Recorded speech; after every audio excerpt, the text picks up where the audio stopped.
നമസ്കാരം. മലയോര എക്സ്പ്രസ് ന്യൂസിലേക്ക് സ്വാഗതം. നമ്മളോടൊപ്പം പുതിയൊരു അതിഥിയാണ് ഇന്നുള്ളത്.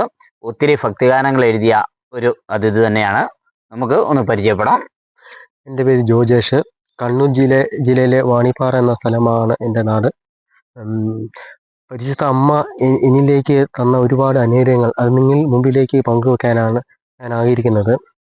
അതായത് 2016 വെള്ളാൽ എന്ന സ്ഥലത്ത് അമ്മ പ്രത്യക്ഷപ്പെട്ടപ്പം ആ സമയത്താണ് ഞാൻ അവിടെ പോകാനിടയായത്. അവിടെ പോകണമെന്നുള്ള ആഗ്രഹം എന്നിൽ കൂടുതൽ ആകർഷിച്ചായിരുന്നു. ഈ വാർത്തകളെല്ലാം പത്രത്തിലൂടെ വന്നപ്പം അവിടെ പോകണമെന്ന് കൂടുതലൊരു ആഗ്രഹം എൻ്റെ മനസ്സിലേക്ക് കൂടുതലായിട്ട് ആകർഷണം കൂടുതലായിട്ട് വന്നു.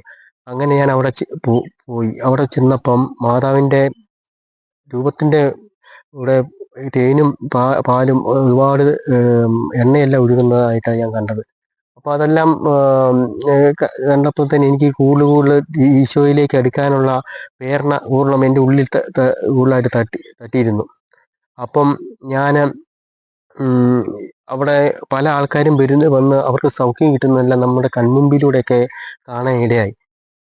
അന്നേരം എനിക്ക് കൂടുതലും ആ മാതാവിൻ്റെ സുഗന്ധം എന്നിലേക്ക് ആകർഷിച്ചു. ആ സുഗന്ധം ഞാൻ ചെല്ലുമ്പോൾ വെള്ളാൽ എന്ന സ്ഥലത്ത് തന്നെ എത്തിയപ്പം തന്നെ 1 കിലോമീറ്റർ ഇപ്പുറത്ത് തന്നെ സുഗന്ധം അടിക്കാൻ തുടങ്ങിയായിരുന്നു. ആ ഭവനത്തേക്ക് ചെല്ലുന്നതനുസരിച്ച് ആ സുഗന്ധം കൂടുകയാണ് ചെയ്തത്. അപ്പം അവിടെ ചെന്നപ്പം ഒരുപാട് കാര്യങ്ങൾക്ക് ഈശോ സൗഖ്യമായ ഒരു മക്കളെ സൗഖ്യം കൊടുക്കുന്നതും ക്യാൻസറായി കഴിഞ്ഞ മക്കൾക്ക് സൗഖ്യം കൊടുക്കുന്നതെല്ലാം സാക്ഷ്യപ്പെടുത്തുന്നതെല്ലാം എൻ്റെ അവർ പറയുന്നതെല്ലാം കേൾക്കാനിടയായി. അങ്ങനെ വന്നപ്പം പൂർണ്ണമായി ദൈവത്തിലേക്ക് അടുക്കണമെന്നുള്ള ആഗ്രഹം എന്നിലേക്ക് ആകർഷിച്ചപ്പോൾ ഞാൻ അവിടെ അവരോടൊപ്പം കൊന്തയെല്ലാനും അവിടെ എനിക്ക് സാധിച്ചു. അത് ആ സമയം മാതാവ് കൂടുതലും സുഗന്ധം ഒഴുകിക്കൊണ്ട് എൻ്റെ പൂർണ്ണമായി സുഗന്ധം ഒഴുകുന്ന ആയിട്ട് എനിക്ക് കൂടുതലും അനുഭവപ്പെട്ടു. അന്നേരം അവിടുന്ന് ഒരുപാട് പേർക്ക് ഈ കൂടുതലും എണ്ണ പാത്രത്തിൽ, അതായത് ചെറിയ ഒരു ടെപ്പിക്കകത്ത് കോരി നിറച്ച് കൊടുക്കുക. ആ വീട്ടിലെ പുള്ളിക്കാരി, അത് ഓമന ചേച്ചി എന്നാണ് പേര്, അൽഫോൻസാണ് ഇപ്പോൾ ആ ചേച്ചിയുടെ പേര്. അപ്പം അത് എനിക്കും ഒരു 3-4 കുപ്പി ഈ തേനും പാലും എണ്ണയൊക്കെ ആയിട്ട് തന്നു. ഞങ്ങൾ അതുകൊണ്ട് വീട്ടിലേക്ക് പോകുന്നു. വീട്ടിൽ വന്ന് ഞങ്ങൾ ആ മാതാവിൻ്റെ രൂപത്തിൻ്റെ മുമ്പിൽ ഞങ്ങൾ കൊണ്ടുപോയി വെച്ചു. ആ രൂപത്തിൻ്റെ മുമ്പിൽ വെച്ച് അപ്പം അതവിടെ വെച്ചപ്പോൾ എൻ്റെ മമ്മിക്ക് ഒരു പ്രാർത്ഥന രാവിലെ 3 മണിക്ക് ഏറ്റ് പ്രാർത്ഥിക്കുന്ന ഒരു ആളാണ് എൻ്റെ അമ്മ. കൂടുതലും 3 മണി സമയത്ത് ചെല്ലും, ഒരു അരമണിക്കൂർ പ്രാർത്ഥിക്കും. അപ്പോൾ ആ ടൈമിലേക്ക് അതിന് മുമ്പും പ്രാർത്ഥന ഉണ്ടായിരുന്നു. അപ്പം അങ്ങനെ വന്നപ്പം ഈ രൂപത്തിന് മുമ്പിൽ ഈ പാത്രം കൊണ്ട് വെച്ച് പാത്രത്തിന്റെ ഉള്ളിൽ ഞങ്ങൾ ഈ മാതാവിൻ്റെ എണ്ണയും ഈ തേനും പാലും എല്ലാം അതിനകത്ത് കൊണ്ട് വെച്ചത്. ഒരു ദിവസം കഴിഞ്ഞ പാടെ ഒരു സുഗന്ധാഭിഷേകം പൂർണ്ണമായി വീട്ടിൽ മൊത്തം വ്യാപിച്ചു. സുഗന്ധാഭിഷേകം എന്ന് പറയുമ്പോൾ അത് മുല്ലപ്പൂവിൻ്റെ ഉണ്ട്, അതായത് അതുപോലെ പലതര പൂവിൻ്റെ ഒക്കെ ആയിട്ട് സുഗന്ധം അടിക്കാൻ തുടങ്ങി. അപ്പം കൂടുതലും ഞങ്ങൾക്ക് ആകർഷണം ഇതിൽ നിന്നാണുള്ള ബോധ്യം ഞങ്ങൾക്ക് തന്നു. കാരണം ഞങ്ങൾ അതിന് മുമ്പ് പോകുമ്പം സുഗന്ധം കൂടുതൽ അടിക്കുകയാണ് ചെയ്യുന്നത്. അപ്പം ഞങ്ങൾക്ക് കൂടുതലായിട്ട് പ്രാർത്ഥിക്കാനുള്ള ഒരു പ്രേരണ എനിക്ക്, കാരണം അത് പൂർണ്ണമായിട്ട് അത് പ്രാർത്ഥിക്കണമെന്നുള്ള ഇതായിട്ട് എനിക്ക് കൂടുതലായിട്ട് വരാൻ തുടങ്ങി. അപ്പോൾ അങ്ങനെ വന്നപ്പം അതങ്ങ് കഴിഞ്ഞു. പിന്നെ പിറ്റേ ദിവസം രാവിലെ മമ്മി 3 മണി സമയത്ത് കേൾക്കുമ്പം പ്രാർത്ഥിക്കാൻ ചെല്ലുമ്പം മാവിൻ്റെ കണ്ണിലൊരു തിളക്കം. ആ തിളക്കം കണ്ട് ഞാൻ ലൈറ്റ് അടിച്ച് മമ്മി നോക്കി, വെറുതെ ഒന്ന് നോക്കിയ തിളക്കം കണ്ടുകൊണ്ട് നോക്കിയതാ. അപ്പോൾ നോക്കുമ്പോൾ എണ്ണ ഈ കണ്ണിക്കൂടെ കണ്ണീര് പോലെ ഒഴുകുന്നതായിട്ടാണ് കണ്ടത്. അപ്പം എന്നെ വിളിച്ച്, ഞാൻ ഉറങ്ങുമായിരുന്നു, എന്നെ വിളിച്ചോ, എടാ ഇങ്ങനെ എണ്ണ മാതാവിൻ്റെ രൂപത്തിൽ എണ്ണ വരുന്നുണ്ട്. അതിൻ്റെ ഇടയ്ക്ക് എൻ്റെ മുമ്പ് തന്നെ ഈ കുപ്പി സൈഡ് ബക്കക്കൂടെ തന്നെ ഒലിച്ചിറങ്ങുന്നതായിട്ട് ഞങ്ങൾ കണ്ടു. ആ ദിവസം തന്നെ, എൻ്റെ തലേദിവസം വൈകിട്ട് രാത്രി തന്നെ. അപ്പം അതിൻ്റെ പല ആൾക്കാരും ഇങ്ങനെ കൊണ്ടുപോയിട്ട് അനുഭവം പറഞ്ഞായിരുന്നു. ഇതുപോലെ നിറഞ്ഞ് ആ പാത്രം നിറയുന്നുണ്ട്, കൊണ്ട് വെച്ച് വെറുതെ ആ എണ്ണ കൊണ്ട് വെച്ച് പ്രാർത്ഥിക്കുമ്പോൾ എണ്ണ. അത് ഹൈന്ദവരായ ആൾക്കാരാണ് കൂടുതലും പറയുന്നത്, ഞാൻ കേട്ടത്. അപ്പം അത് സത്യമാണുള്ള ആ തെളിവ് ദൈവം ഞങ്ങൾക്ക് കാണിച്ചു തന്നു. കാരണം ഒരു നിമിഷം കൊണ്ട് എല്ലാം മാറി ആ മാതാവിന്റെ സുഗന്ധവും ഈ എണ്ണയും കണ്ണിക്കൂടെ വരുന്ന എല്ലാം സത്യമാണെന്നുള്ള തെളിവ് അടക്കം കാണിച്ചു തന്നു. അപ്പൊ അങ്ങനെ വന്നപ്പം പ്രാർത്ഥിക്കാൻ പരിശുദ്ധ അമ്മയോട് കൊന്ത ചെല്ലാൻ പൂർണ്ണമായിട്ട് എനിക്ക് കൂടുതലായിട്ട് ആകർഷിക്കാൻ തുടങ്ങി. ഞങ്ങൾ അന്ന് മുതൽ പിന്നെ ഈ മെഴുതിരി കത്തിച്ചു വെച്ച് ഞങ്ങൾ മുട്ട നിന്ന് പ്രാർത്ഥിക്കാൻ തുടങ്ങി. പ്രാർത്ഥിക്കുന്ന സമയത്തൊക്കെ പൂർണ്ണമായിട്ട് മാതാവിൽ നിന്ന് ഒരുപാട് അനുഗ്രഹങ്ങൾ, അതായത് വരങ്ങൾ കിട്ടണമെങ്കിൽ കൂടുതലും നമ്മൾ എത്രമാത്രം നമ്മുടെ മനസ്സ് എത്രമാത്രം താഴണമെന്ന് നമ്മൾ കൂടുതൽ ആ താഴ്ന്ന മാത്രം ദൈവത്തിലേക്ക് നമുക്ക് എളിമയുണ്ടെങ്കിൽ മാത്രമേ ദൈവത്തിലേക്ക് അടുക്കാൻ കഴിയുള്ളൂ. ആ എളിമെന്ന് പറയുമ്പോൾ നമ്മൾ ഹൃദയം എത്രമാത്രം സന്തോഷിക്കുന്ന കാരണം നമ്മൾ നല്ലത് ചെയ്യണം, നല്ല പ്രവർത്തിക്കണം, വിശുദ്ധമായി മാത്രം മുമ്പോട്ട് കൊണ്ടുപോകണം. കാരണം വിശുദ്ധമായി മാത്രം ചിന്തിച്ചുകൊണ്ട് മാത്രം മുമ്പോട്ട് പോകണം. അതിൽ നമ്മളെ ആകർഷിച്ചാൽ മാത്രമേ നമുക്ക് ഇതിങ്ങനെ മുമ്പോട്ട് പോകാൻ കഴിയുള്ളൂ. ദൈവത്തിൻ്റെ ഒരു വരമാണ്. ആ വരം നമ്മളിലേക്ക് ആകർഷിക്കപ്പെടണമെങ്കിൽ നമ്മൾ ചെയ്യേണ്ട ഒരു പ്രവൃത്തി, നമ്മൾ എത്രമാത്രം നന്മ ചെയ്ത് മറ്റുള്ളവർക്ക് സഹായം കൂടുതലായിട്ട് പറഞ്ഞു കൊടുക്കാനും സഹായം വിശുദ്ധിയോടെ നയിക്കാനും പറ്റുമെങ്കിൽ അത്രമാത്രം മറ്റു മക്കളിൽ നമ്മളിൽ ആകർഷപ്പെടും. അതാണ് അതിൻ്റെ തെളിവാണ് ഞാൻ ഇത് പറയാൻ കാരണം ഈ മാതാവ് ഞങ്ങൾ കൊന്ത ചെല്ലുന്ന സമയത്ത് സുഗന്ധം അടിച്ചുകൊണ്ടിരുന്നു. പല തരത്തിലുള്ള സുഗന്ധങ്ങളായിരുന്നു അമ്മ തന്നുകൊണ്ടിരുന്നത്. ആ സുഗന്ധമെല്ലാം ഞങ്ങളിൽ കൂടെ കൂടുതലും ഇത് ആകുമ്പോഴത്തേനും ഞങ്ങൾക്ക് കൂടുതൽ പ്രാർത്ഥിക്കണമെന്ന് മാത്രം ഒരു ഇതായി മാറി. പ്രാർത്ഥിക്കണം, ദൈവമാണ് സത്യം. കാരണം ദൈവം കൂടാതെ ഒന്നും ഈ ഭൂമി നമ്മൾ എന്തും ഉണ്ടാക്കി വെച്ചാൽ പോലും ദൈവത്തെ കൂടാതെ നമുക്ക് ഒന്നും ചെയ്യാൻ കഴിയുന്നുള്ള തെളിവാണ് എന്നിലേക്ക് അത് തന്നത്. അപ്പോൾ അങ്ങനെ ഞങ്ങളെ പ്രാർത്ഥിച്ച് 2 ദിവസം കഴിഞ്ഞ് 3-ാമത്തെ ദിവസം സുതിപ്പ് ഒരു 3 മണി സമയം. പിന്നെ ഈ 3 മണി സമയം എന്ന് പറയുമ്പം ഇത് കൂടുതലും നമ്മൾ പ്രാർത്ഥനയിൽ വരം കിട്ടുന്ന സമയമാണ്.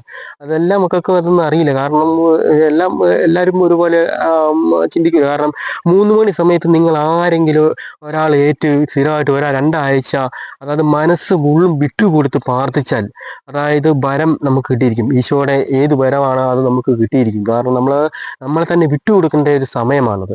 ആ വിട്ടുകൊടുക്കുന്ന സമയത്ത് സമയത്തുള്ള പ്രാർത്ഥന അത് ദൈവം കേട്ടിരിക്കും. കാരണം അത്രയ്ക്കും ശക്തിയാണ് ആ കൊന്ത ആ 3 മണി സമയത്തുള്ള കൊന്ത. അത് ഏത് മക്കളും, വൈദ്യ മക്കളും, ഏത് മക്കൾ ക്രിസ്ത്യാനി ഏത് മക്കള് പ്രാർത്ഥിച്ചാലും ഉറപ്പാണ് അത് കിട്ടിയിരിക്കും. കാരണം അത് ഇച്ചിരി ദാഹമാണ്. കാരണം ദാഹം എന്ന് പറയുമ്പോൾ കുറച്ച് അത് ബുദ്ധിമുട്ടുണ്ട്. കാരണം രാവിലെ 3 മണിക്കൊക്കെ ഇച്ചിരി ബുദ്ധിമുട്ടാണ്. കാരണം ഉറക്കത്തിൻ്റെ സമയമാണ്. അപ്പോൾ അതൊക്കെ അത് ക്രമീകരിച്ച് അതായത് ദൈവത്തിലേക്ക് ഒരു 10 മിനിറ്റെങ്കിലും അത് കൊടുക്കുകയാണെങ്കിൽ ആ വരത്തിലേക്ക് നമുക്ക് നയിക്കാൻ പറ്റും. സ്തുതിപ്പാണ് ഏറ്റവും കൂടുതൽ. ആ സ്തുതിപ്പിലൂടെയാണ് ഈ വരം കിട്ടുന്നത്, പരിസരമായതിൻ്റെ വരം. അങ്ങനെ ഞങ്ങൾ 3 മണി സമയത്ത് പ്രാർത്ഥിച്ചുകൊണ്ടിരിക്കുമ്പം ഈ വരം ഭാഷാവരത്തിൽ സ്തുതിക്കാനുള്ള വരം എനിക്ക് തന്നു. കാരണം ഞാൻ ഇത്രയും കാലമായിട്ട് മലയാളം ഒക്കെ എഴുതുമെങ്കിലും ഇംഗ്ലീഷൊന്നും വായിക്കാൻ എനിക്ക് അറിയില്ല. പല ഭാഷകളിൽ നമുക്ക് സംസാരിക്കാൻ അറിയില്ല. അതങ്ങനെയാണ്. മുമ്പോട്ട് പോകും ഈ ഭാഷാപരം എന്നിലേക്ക് തരാൻ തുടങ്ങി. സ്തുതിക്കുന്ന സമയത്ത് ഈ സ്തുതിപ്പ് കൂടുതൽ ശക്തി വരുമ്പോൾ ഭാഷാപരത്തിൽ അങ്ങ് സ്തുതിച്ചുകൊണ്ടെങ്കിൽ മുമ്പോട്ട് പോകാൻ തുടങ്ങി. ഒരുപാട് ആ സ്തുതിക്കുന്ന സമയത്ത് പല ഭാഷകൾ അഥവാ ഈശോയുടെ ആ കാലഘട്ടത്തിലെ ഭാഷകളാണ് കൂടുതൽ വരുന്നത്. അതിപ്പോൾ എനിക്കത് മലയാളത്തിലേക്ക് അറിയത്തില്ല സത്യം. അന്ന് ആദ്യം കിട്ടുമ്പോൾ എനിക്കിത് എന്താണ് അല്ലെങ്കിൽ ഇത് എന്താ ചെയ്യേണ്ടത്, ഈ ഭാഷ വരുത്തി മുമ്പോട്ട് പോകുന്നുണ്ട്. എൻ്റെ മലയാളം നിന്ന് എനിക്ക് ഒന്നും കിട്ടാത്തൊരു ഇതിലേക്ക്. അപ്പം ഞാൻ എൻ്റെ ഒരു ആത്മീയഗുരുവായ തോമസ് അച്ഛനുണ്ട്. അച്ഛനെ ഞാൻ വിളിച്ചു. അച്ഛൻ അങ്ങനെ ഒരു സംഭവം ഉണ്ട്. അച്ഛന് സീമേ അച്ഛനാണ്, കോഴിക്കോടാണ് ഉള്ളത്. അച്ഛനോട് പറഞ്ഞു, അച്ഛൻ ഇങ്ങനെ സംഭവം ഇങ്ങനെ ഞാൻ ഭാഷാപരത്തിൽ ഇങ്ങനെ ഭാഷ വരുന്നുണ്ട് സ്തുതിക്കുമ്പം. അപ്പം അച്ഛൻ പറഞ്ഞു, എടാ കൂടുതൽ ശക്തിയോടെ അത് ഈശോയുടെ ഭാഷാപരമാണ്, നീ അത് ശക്തിയോടെ തന്നെ പ്രാർത്ഥിച്ച മുമ്പോട്ട് ആ സ്തുതിപ്പൊന്നും വിടല്ലേ, കൂടുതൽ ശക്തിയോടെ എത്ര പറ്റുമെങ്കിൽ അത്ര സ്തുതിപ്പ് കൂടുതൽ സ്തുതിയോടെ മുമ്പോട്ട് പോവുക. മാതാവിന് സമർപ്പിച്ച് നിരന്തരം ചെല്ലുക. അച്ഛൻ എന്നോട് ആ കാര്യം പറഞ്ഞു. പിന്നെ അച്ഛൻ ഒരു കാര്യം കൂടെ അച്ഛൻ എന്നോട് പറഞ്ഞ ഒരു കാര്യമാണ്, കാസിയും ബിനാസിയും ഉയർത്തും വൈദികൻ, അതായത് കുർബാന മധ്യേ ആ സമയത്ത് നീ സമർപ്പിച്ച് ഇതിനു വേണ്ടി പ്രാർത്ഥിക്കുക. കാരണം നിനക്ക് ഇതിൻ്റെ മലയാളത്തിലേക്കൊക്കെ വരണമെങ്കിൽ ആ സമയത്ത് നിന്നെ സമർപ്പിച്ച് നീ മൊത്തമായിട്ട് സമർപ്പണം ചെയ്യുക നിന്നെ. അപ്പോൾ അത് പ്രകാരം ഞാൻ 1.5 വർഷക്കാലം ഇതിനു വേണ്ടി ഞാൻ മുമ്പോട്ട് പ്രാർത്ഥിച്ചു. 1.5 വർഷത്തിന് ശേഷം എനിക്ക് ഈ പറഞ്ഞ കാര്യമൊക്കെ മലയാളത്തിലേക്ക് സംഭവം കിട്ടാൻ തുടങ്ങി. അതിപ്പോൾ ഏത് ഏത് ഭാഷയിലേക്ക് പോയാൽ പോലും ആ ഭാഷ മലയാളത്തിലേക്ക് എനിക്ക് കറക്റ്റായിട്ട് അത് വിവരിക്കാൻ എനിക്ക് പറ്റുന്ന ഒരു ഇതിലേക്ക് എനിക്ക് ദൈവം ഒരു വരവായിട്ട് തന്നു. അവൻ പറയാൻ കാരണം ഇത് മുമ്പോട്ട് ആ സമയത്തൊക്കെ നമ്മുടെ സേവ്യർ പുത്തമ്പരച്ഛൻ കാരണം ഈ മണിപ്പാറ ഉണ്ണിമിശിഹ പള്ളി ഇരുന്നൊരു അച്ഛനാണ്. ഒരു 5-6 കൊല്ലം മുമ്പ് കൊറോണയ്ക്ക് മുമ്പ് ഇരുന്നൊരു അച്ഛനാണ്. അച്ഛൻ്റെ ആ കാലഘട്ടത്തിൽ അച്ഛനെ 2 വർഷക്കാലം അച്ഛൻ്റെ ഒരു പ്രാർത്ഥന എനിക്ക് കിട്ടി. കാരണം കുർബാന കഴിഞ്ഞ പാടെ അച്ഛൻ എന്നോട് പറഞ്ഞു, നീ വന്ന എല്ലാ ദിവസവും ഞാൻ കുർബാന കുപ്പായം ഊരുന്ന മുമ്പ് നീ തലയെ കൈവച്ച് എൻ്റെ തലയെ കൈവച്ച് പ്രാർത്ഥിക്കണം, നീ വരണമെന്ന്. അപ്പം ഞാൻ ആ അച്ഛൻ പറയുന്ന പോലെ തന്നെ ഞാൻ ചെയ്തു. ആ ടൈമിലൊക്കെ അച്ഛൻ ഈ കുരിശ് വെച്ച് തലയിലേക്ക് പ്രാർത്ഥിക്കുന്ന സമയത്തൊക്കെ ഈ ആടുന്ന തണുപ്പ് ഇതിൻ്റെ ഉള്ളിലേക്ക് ഇറങ്ങുമായിരുന്നു, ശക്തി കൂടുമായിരുന്നു. ആ ദിവസവും ശക്തിയായിരിക്കും. കാരണം നമുക്ക് പ്രാർത്ഥിക്കാൻ കൂടുതൽ തീഷ്ണ വരുന്നു, പ്രാർത്ഥിക്കാൻ ഒരുപാട് കാര്യങ്ങൾ, അതായത് പ്രാർത്ഥിക്കാനുള്ള അത്രയ്ക്കും സന്തോഷമാണ് മനസ്സിൽ. ആ പ്രാർത്ഥനയുടെ ആ ജ്വരത്തിൽ നിന്ന് ഭയങ്കര ഇത് തന്നെ ആ ശക്തി വരുമ്പോൾ തന്നെ. അപ്പൊ ആ ദിവസം നമുക്ക് നന്മയിലൂടെ തന്നെ പോകാനുള്ള ശക്തി എനിക്ക് തന്നു. ആ 2 വർഷക്കാലം അച്ഛൻ്റെ അനുഗ്രഹം കൊണ്ടും ആണ് മുമ്പോട്ട് ഈ കാലഘട്ടം വരെ നിൽക്കുന്നത്. കാരണം അച്ഛൻ ഒരു വൈദ്യന്റെ തലവെപ്പ് പ്രാർത്ഥന പറയുമ്പോൾ ശക്തി കൂടുതൽ. കാരണം എല്ലാവർക്കും അപൂർവം എല്ലാം കിട്ടൂല, സ്ഥിരമായിട്ട് ആർക്കും അങ്ങനെ കിട്ടാൻ വിഷമം. കാരണം അങ്ങനെയല്ല, സ്ഥിരമായിട്ട് ആരും ഇങ്ങനെ വൈദികൻ നിന്നും തലവെപ്പ് പ്രാർത്ഥന ഉണ്ട്, അപൂർവം പേരിൽ ആൾക്കാർ മാത്രം ഉള്ളൂ. പക്ഷെ അത് സ്ഥിരമായിട്ട് കിട്ടിക്കഴിഞ്ഞപ്പോഴത്തേനും എനിക്ക് ശക്തി ആർജിച്ചു. അതിൻ്റെ ഒരു ഉദാഹരണമാണ് ഞാൻ ഇന്ന് നിലയിലെത്തിയ അച്ഛൻ്റെ ആ വൈദികന്റെ ഒരു ഇതിലൂടെയാണ് എനിക്കത് കൂടുതലായിട്ട് ശക്തി കൂടുതൽ വന്നത്.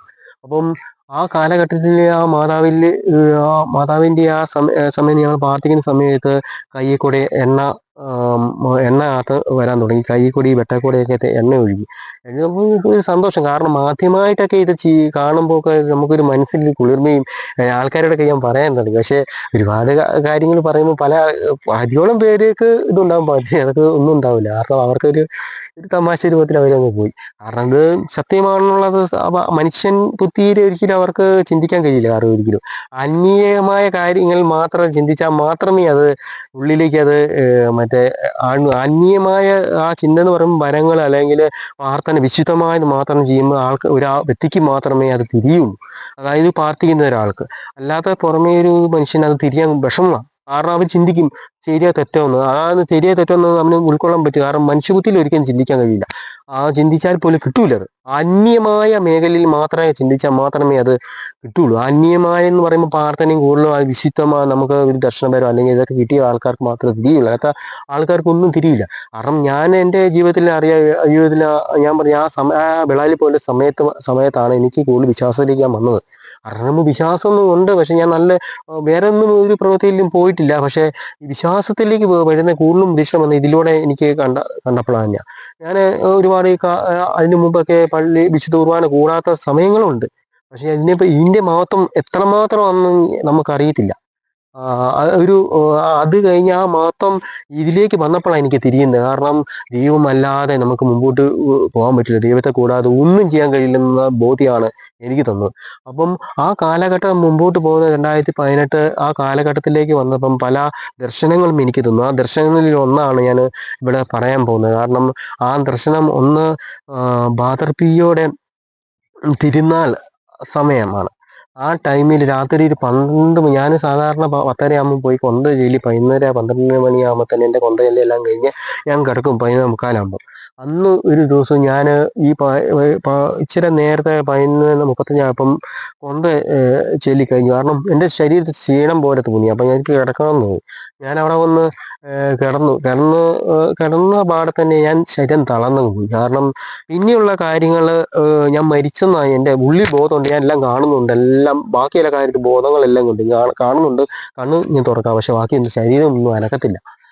അപ്പൊ ആ ടൈമിൽ ഒരു പ്രകാശരൂപമായിട്ട് എൻ്റെ മുമ്പിലേക്ക് ആദ്യം അൽഫോൻസമ്മയുടെ ഇതാ വന്നത്. കാരണം അമ്മയെ കണ്ടിട്ടുണ്ടെങ്കിൽ അമ്മ നിങ്ങൾ മറ്റേ ഫോട്ടോക്കകത്ത് നമ്മൾ വെച്ച പോലെ ഒന്നും അല്ല, പ്രേമിക്കുന്ന ഓരോ വീട്ടിലും വെച്ച പോലെ അങ്ങനെയല്ല. അമ്മയുടെ സൗന്ദര്യം വർണ്ണിക്കാനോ, അമ്മയെ ഒരിക്കലും 5 മിനിറ്റ് മാത്രം അമ്മയെ എനിക്ക് പോലും നോക്കാൻ കഴിയില്ല, 5 മിനിറ്റ് പോലും നോക്കാൻ കഴിയില്ല, ഒരു സെക്കൻഡ് പോലും ആ സമയത്തും കൊണ്ട് നോക്കി മാത്രം ഒറ്റവട്ടം മാത്രമേ എനിക്ക് നോക്കാൻ കഴിയുള്ളൂ. കാരണം അത്ര പ്രകാശവും സൂര്യ തേജസ്സാണ്. കാരണം അത്രയ്ക്ക് മുഖത്ത് സൗന്ദര്യം കൂടുതലാണ്. ആ റോസാപ്പൂ എങ്ങനെ അരച്ച് വെച്ച് അമ്മയുടെ മുഖം എത്രമാത്രം ഈ അൽഫോൻസമ്മയുടെ മുഖം അത്രയ്ക്ക് ശോഭയാണ്. ആ സൗന്ദര്യം ഒരിക്കലും ആർക്കും വർണ്ണിക്കാനും പറ്റില്ല, അത്ര ഇതാണ്. അപ്പം അത് കഴിഞ്ഞ് ഇതെല്ലാം കണ്ട് ഒരു 5 മിനിറ്റ് നേരം ഞാൻ ഇതെല്ലാം കഴിഞ്ഞ് പിന്നെ മാർത്തോമ കുരിശാണ് കണ്ടത്. മാർത്തോമ കുരിശ് കണ്ടിട്ടുണ്ടെങ്കിൽ ഒരു കാര്യമുണ്ട്, സഹനത്തിൻ്റെ ഒരു മേലിലേക്കാണ് ഇത് പോകുന്നത്. സഹനം എന്ന് പറയുമ്പം പല പ്രശ്നങ്ങളിലൂടെ നടുവിലൂടെ കടന്നു പോകുന്ന സൂചനയാണ് തരുന്നത് ഇതിന്. അപ്പം ആ സൂചന എന്ന് പറയുമ്പോൾ അതിന് മുമ്പ് കുരിശോടും ചേർന്ന് നമ്മൾ നോക്കുമ്പോൾ സഹനം സഹിക്കുകയാണ് നമുക്ക്. കാരണം നമ്മൾ ദൈവത്തിലേക്ക് അടുക്കുന്നുണ്ടെങ്കിൽ ഒരിക്കലും ആ സഹനമില്ലാതെ മുമ്പോട്ട് പോകാൻ പറ്റില്ല. ഈശോയുടെ അംശം പോലും നമുക്ക് തരില്ല, പക്ഷെ ആ സഹനം എത്രമാത്രം മുമ്പോട്ട് കൊണ്ടുപോകാൻ ഈശോ നോക്കും. കാരണം നീ എനിക്ക് വേണ്ടി സഹിക്കാൻ, കാരണം അത്രം ഈശോ സഹിച്ചു, എനിക്ക് വേണ്ടി സഹിച്ചു. അപ്പൊ ആ സഹനത്തിന്റെ അംശം പോലും നമുക്ക് തരുന്നില്ല, ചെറുതായിട്ട്. അപ്പൊ അതിന്റെ സഹനമാണ് നമുക്ക് ദൈവം തന്നത്.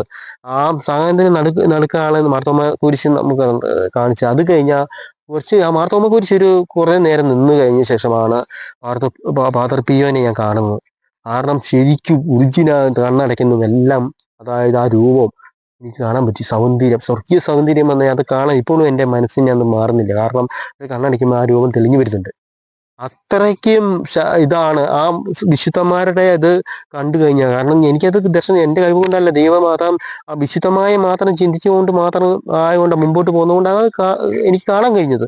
ഞാൻ അറക്കപ്പെട്ടൊന്നും ആളൊന്നുമല്ല, കാരണം ദൈവത്തിൻ്റെ മുമ്പിൽ. കാരണം അത്രയും എനിക്ക് അത്രയും ഇതായിട്ട് ദൈവം കാണിച്ചു തന്നു. അതൊരു നമുക്കൊരു ഭാഗ്യം തന്നെ പറയാൻ, മറ്റുള്ളവരെ പങ്കുവെക്കാൻ. പക്ഷേ ഇത് ഒരു കാര്യത്തിന് മുമ്പിൽ ഞാൻ അതങ്ങനെ പങ്കുവെക്കാൻ എനിക്ക് പറ്റിയിട്ടില്ല. കാരണം പങ്കുവെക്കാനുള്ള അവസരങ്ങൾ കിട്ടിയിട്ടില്ല. കാരണം അങ്ങനെ മുമ്പോട്ട് പോകുന്നതനുസരിച്ച് ഒരു സാഹചര്യങ്ങൾ അങ്ങനെയാണ് മുമ്പോട്ട് പോകുന്നത്. അപ്പം പല പ്രശ്നങ്ങളിലൂടെ കടന്നുപോയി, പല പല ഇതിലൂടെ ഈ നമ്മളെ വീഴ്ത്താൻ നോക്കി, പല പ്രശ്നങ്ങളും വന്നു.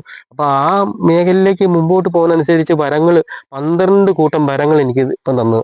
ഒരു വ്യക്തിയെ, അല്ലെങ്കിൽ ആ വരങ്ങൾ, ആ വരം എന്ന് പറയുമ്പം ഒരു വ്യക്തിയെ കണ്ടാൽ അത് എങ്ങനെയാണുള്ള ആളാന്ന് നമുക്ക് പ്രാർത്ഥിക്കുമ്പോൾ കൂടുതലായിട്ട് കിട്ടും. ദീക്ഷണോടെ ആ ഒരു വരം നമുക്ക് ദൈവം നമുക്ക് കൂടുതലായിട്ട് തന്നു. ഒരു അപകടങ്ങൾ ഉണ്ടെങ്കിൽ പോലും അത് കാണിച്ചു തരുകയും എല്ലാം. ആ ഒരു ഭയങ്കര ദൈവത്തിന്റെ വരം കിട്ടിക്കഴിഞ്ഞാൽ അത് അത്രമാത്രം കാത്തു സൂക്ഷിച്ച് മുമ്പോട്ട് കൊണ്ടുപോകുക. കാരണം വരം കിട്ടിയ ഒരു ഭാഗ്യം തന്നെയാണ്.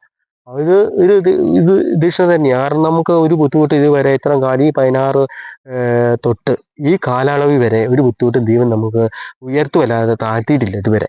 കാരണം ഇത് തെളിവുകളാണ്. ഒരു കൈ കൂടെ എണ്ണ വന്നതും തേൻ വന്നതും ആ ടൈമിലൊക്കെ ഒരുപാട് ആൾക്കാർക്ക് നമ്മൾ ഇത് കണ്ടപ്പോഴൊക്കെ ഇതുപോലെ തോന്നി. പക്ഷെ അവരെ കുറ്റമല്ല, നമ്മൾ ആരാണെങ്കിലും സംശയിച്ചു പോകും. ആ ഒരു അവസ്ഥയിലേക്കൊക്കെ പോയി ഭയങ്കര വേദനകരമായ കാര്യത്തിൽ നടന്ന സമയമൊക്കെ ഉണ്ട്. പക്ഷെ ദൈവം, ഞാൻ ആ പ്രാർത്ഥിച്ചപ്പം ദൈവം പറഞ്ഞു ആ സഹനമാണ്, ആ സഹനത്തിലേക്ക് നിന്നെ നയിക്കുക, ആ സഹനം നീ ഏറ്റെടുക്കുക, അതെല്ലാം സഹനമാണ്. അപ്പൊ എനിക്കത് കൂടുതൽ ബോധ്യം തന്നു. ഞാനതിന്റെ മുമ്പോട്ട് ഓരോ കാര്യങ്ങൾ മുമ്പോട്ട് പോകുമ്പോഴും പല സ്ഥലങ്ങളിലും പല അച്ഛന്മാരെയും കാണാനൊക്കെ പ്രാർത്ഥിക്കാനും അവിടെ ചെല്ലുമ്പോഴൊക്കെ അച്ഛന്മാരിൽ ഒന്നിച്ച് പ്രാർത്ഥിക്കാനുള്ള അവസരങ്ങൾ, ഒരുപാട് അച്ഛന്മാരുടെ തലയിൽ കൈവച്ച് അച്ഛന്മാർ ഇങ്ങോട്ട് എൻ്റെ തലയിൽ വെക്കാനുള്ള അവസരങ്ങൾ എനിക്ക് കിട്ടിയിട്ടുണ്ട്. അതുപോലെ തന്നെ മഞ്ഞപ്പള്ളി അച്ഛൻ, അതായത് ഇവിടെ നമ്മുടെ ഈ അടുത്ത ഇടവയിരുന്ന അച്ഛനാണ് മഞ്ഞപ്പള്ളി ജോസഫ് അച്ഛനാണ്. അച്ഛന് ഒരുപാട് എനിക്ക് പ്രാർത്ഥന കിട്ടിയിട്ടുണ്ട്. അച്ഛനിൽ നിന്ന് ഒരുപാട് പ്രാർത്ഥന. കാരണം അതിൻ്റെയൊക്കെ ശക്തി, അതായത് അച്ഛന്മാരുടെ കയ്യിൽ നിന്ന് പ്രാർത്ഥിക്കുന്ന അച്ഛന്മാരുടെ കയ്യിൽ നിന്ന് മേടിക്കുന്ന ഒരു ശക്തി, അത് ഭയങ്കര ഇതാണ്. അതായത് ഈ പ്രാർത്ഥന മേടിച്ചു കഴിഞ്ഞിട്ട് നമുക്ക് കൂടുതൽ ശക്തി പകരുള്ളൂ, ദൈവത്തിൽ നിന്ന് നമുക്ക് കൂടുതൽ ഇത് തരുള്ളൂ. അപ്പം മുമ്പോട്ട് പോകുന്നതനുസരിച്ച് ഒരേ അത്ഭുതങ്ങൾ അടയാളം കണ്ടു. അതായത് ഞങ്ങൾ അങ്ങനെയാണ് മുമ്പോട്ട് പോയി. ഞങ്ങൾ ഈ മണിപ്പാറ ഉണ്ണിമിശിഹ പള്ളിയുടെ മാതാവിന്റെ തിരുസ്വരൂപമാണ് ആ മുമ്പിൽ ഞങ്ങൾ പ്രാർത്ഥന തുടങ്ങി. ഞങ്ങൾ 3-4 പേർ പ്രാർത്ഥനയില് വർണ്ണാട്ട് സിബി, അതായത് വർണ്ണാട്ട് ബിജു, കപ്പിയാര് സജി, അതായത് പാമ്പയ്ക്കല്ലേ, നമ്മുടെ പായത്തോട്ടിൽ തങ്ങൻചേട്ടൻ, ഞങ്ങൾ 4 പേരാണ് ആ സമയം ഞങ്ങൾ പ്രാർത്ഥന മുമ്പോട്ട് നയിച്ചത്. മാതാവിന്റെ കോട്ടയ്ക്ക് കൊന്തയാണ് ഞങ്ങൾ ചൊല്ലിക്കൊണ്ട്, പിന്നെ അരമണിക്കൂർ സ്തുതിപ്പ്, പിന്നെ ആ സമയത്തുള്ള അച്ഛനും വികാരിച്ചനും കൂടെ നമ്മുടെ കൂടെ തന്നെ പ്രാർത്ഥിക്കാൻ വരുമായിരുന്നു. അപ്പോൾ അവിടുന്ന് സുഗന്ധങ്ങളും ഒരുപാട് അതായത് അത്രമാത്രം സുഗന്ധങ്ങൾ ആ മാതാവിന് മുമ്പ് ഞങ്ങൾക്ക് അനുഭവിക്കാൻ പറ്റി. അതായത് പല കൂട്ടം അത് നമ്മൾ കൂട്ടത്തിലുള്ള എല്ലാവരും അനുഭവിച്ചു. അത്രയ്ക്ക് അതുപോലെ ആ മാതാവിന് മുമ്പിലുള്ള വെള്ളം, കോട്ടയ്ക്ക് മുമ്പിൽ വെള്ളം വന്ന അതൊക്കെ ഒരു അത്ഭുതമായ കാര്യങ്ങളായിരുന്നു. അത്ഭുതം ആൾക്കാർക്ക് കൊണ്ടുപോയി സൗഖ്യം കിട്ടി. അതിന്റെ തെളിവുകളൊക്കെ ഉണ്ട്, ഒരുപാടുണ്ട്. പക്ഷെ ഞാൻ പറയും ദൈവം അത്രമാത്രം ഞങ്ങൾ ഉയർത്തി. താങ്കൾ ഒത്തിരി പാട്ടുകളെല്ലാം എഴുതിയിട്ടുണ്ടല്ലോ, കൊണ്ടുണ്ട്. ഒത്തിരി. അന്നേരം അതിനെക്കുറിച്ചൊന്ന്. അതായത് എനിക്ക് പാട്ട് കിട്ടാൻ കാരണം ഈ പറഞ്ഞ പോലെ ഈ ഇവിടെ പ്രാർത്ഥിക്കുന്ന സമയം, ഈ ഉണ്ണീശോ പള്ളിയിൽ പോയി ഈ മാതാവിന്റെ കോട്ടയ്ക്ക് മുമ്പിൽ പ്രാർത്ഥിക്കുന്ന സമയമാണ് എനിക്കിത് കിട്ടുന്നത്, ആദ്യമായിട്ട് കിട്ടുന്നത്. അതായത് സ്തുതിക്കുന്ന സമയത്താണ് കിട്ടിയത്. അത് പാട്ട് രൂപത്തിലാണ് ആദ്യം വന്നത്. അതായത് വിശുദ്ധീകരണത്തിന്റെ ബലിവേദിയിൽ നിന്ന് തുടങ്ങുന്ന പാട്ടാണ് എനിക്ക് ആദ്യം പരിശുദ്ധമ്മ തരുന്നത്. അപ്പൊ ഈ പാട്ട് രൂപത്തിൽ തന്നെ ഇത് 4 വരി ഇത് പാടിയ പാടാൻ ഇത് പാട്ട് രൂപത്തിലാണോ എനിക്ക് മനസ്സിലേക്ക് വരും, ഇത് പാട്ട് വരികളാണോ. അപ്പൊ ഞാനത് ഇപ്പോൾ ഒരു കടലാസ് ബുക്കും പേനൊക്കെ ഉണ്ട്, ഈ മാതാവിന്റെ കുറെ ഇതൊക്കെ സന്ദേശങ്ങൾ കിട്ടുന്ന ബുക്കൊക്കെ ഉണ്ട്. അതിലേക്ക് ഞാൻ എഴുതിയത് പാസ്പോർട്ട് തന്നെ വരികളെല്ലാം കൃത്യമായിട്ട് തരാൻ തുടങ്ങി. നാലും അതായത് 12 വരിയാണ് എനിക്ക് ഇതിൽ തന്നത്. അത് ആ സമയത്ത് ആ സ്പോട്ടിൽ തന്നെ ഞങ്ങൾ അവിടെ മാറി ഈ കൊന്തയെല്ലാം കഴിഞ്ഞ പാടെ വെറുതെ ഒന്ന് പാടി നോക്കിയപ്പോൾ അതിന്റെ ട്യൂണും വരാൻ തുടങ്ങി. അതായത് അവിടെ നിന്നാണ് എനിക്ക് സംഗീതത്തെ പറ്റി ഒന്നും അറിയത്തില്ല. അതായത് സംഗീതം എന്ന് പറഞ്ഞ സംഭവം പഠിച്ചിട്ടുമില്ല, സംഗീതത്തെ പറ്റി ഒന്നും അറിയത്തില്ല. ഈ പാട്ടുകൾ ഉണ്ടാക്കാൻ പോലും അറിയത്തില്ല. അത്ര ഇതാണ്. കാരണം ദൈവത്തിന്റെ വരമാണത്. ആ വരത്തിലൂടെ എനിക്കന്ന് അത് കിട്ടി. കാരണം അവിടെ ആ പ്രാർത്ഥിക്കുന്ന സമയത്ത് ആദ്യത്തെ എൻ്റെ പാട്ട് ഒരാഴ്ച കൊണ്ട് തന്നെ സംഭവം. അതായത് ഒരു ഡേസി ചേച്ചി എന്ന് പറഞ്ഞ ഒരാളുണ്ട്, പുള്ളിക്കാരത്തെ വിളിച്ച് ചേച്ചി ഇങ്ങനെ ഒരു പാട്ടിന്റെ വരി കിട്ടി, 4, 12 ട്യൂണും കിട്ടിയെന്ന് പറഞ്ഞു. ചേച്ചി പറഞ്ഞു, എടാ നോക്കട്ടെ, അത് നീ കളയണ്ട, അത് അവിടെ വെക്കുക, അത് മാറ്റി വെക്കുക, നമുക്ക് നോക്കാമെന്ന് പറഞ്ഞു. 2 ദിവസം കഴിഞ്ഞപ്പം എനിക്കത് വിളി വരും, തൊടുപുഴയിൽ നിന്ന് വിളി വരുന്നു. ചേച്ചി എടാ പാട്ട് കയ്യിലില്ലേ? അപ്പം ഞാൻ പറഞ്ഞു, ചേച്ചി ഉണ്ട്, കയ്യിലുണ്ട്. എടാ എൻ്റെ ആങ്ങള അമേരിക്കയിൽ നിന്ന് വന്നിട്ടുണ്ട്, അവൻ്റെ ഒരു കൂട്ടുകാരനാണ് ബിനോയ് ചെറിയാൻ എന്ന് പറഞ്ഞ, അതായത് ലോകം അറിയപ്പെടുന്ന ഒരാൾ, പാട്ടിന്റെ സംഗീതം ചെയ്യുന്ന ആൾ തന്നെയാണ്. പുള്ളിയായിട്ട് സംസാരിച്ചു അവര്. അപ്പം പറഞ്ഞു ഈ പാട്ട് ചെയ്യാൻ അവർ റെഡിയാണ്. അപ്പൊ എന്നെ വിളിച്ചു, ആ പാട്ട് നീ എനിക്ക് അയച്ചു തരാൻ പറഞ്ഞു, ചേച്ചി എന്നോട് പറഞ്ഞു. അങ്ങനെ ഞാൻ ആ പാട്ട് ചേച്ചിക്ക് അയച്ചു കൊടുത്തു. ഒരാഴ്ചക്കുള്ളിൽ ഈ പാട്ട് റെക്കോർഡിങ്, അതായത് എറണാകുളം മീൻപാറ എന്ന് പറഞ്ഞ സ്ഥലത്താണ് ഇതിന്റെ റെക്കോർഡിങ് നടന്നത്. ആ സ്റ്റുഡിയോയില്, സിംഗർ സ്റ്റുഡിയോ എന്ന് പറഞ്ഞ അവിടെയാണ് ഇത് സംഭവം നടന്നത്.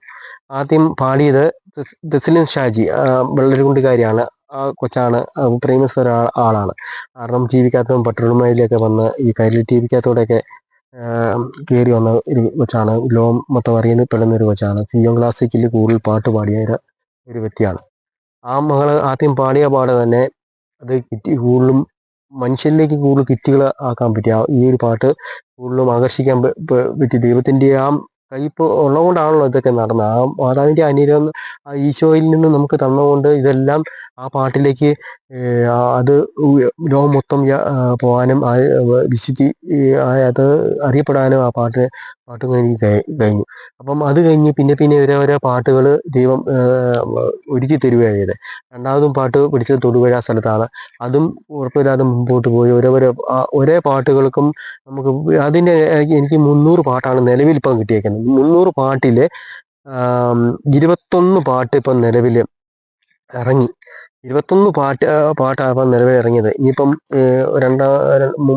3 നിലവിൽ ഇപ്പോൾ ഇറങ്ങാനുണ്ട്. ഒന്ന് എം ജി ശ്രീകുമാറിൻ്റെ ഉണ്ട്, അതിപ്പം 2-3 മാസം കഴിഞ്ഞുള്ളൂ. പിന്നെയുള്ളത് അഭിജിത്ത് കൊല്ലത്തിൻ്റെ ഒന്നുണ്ട്.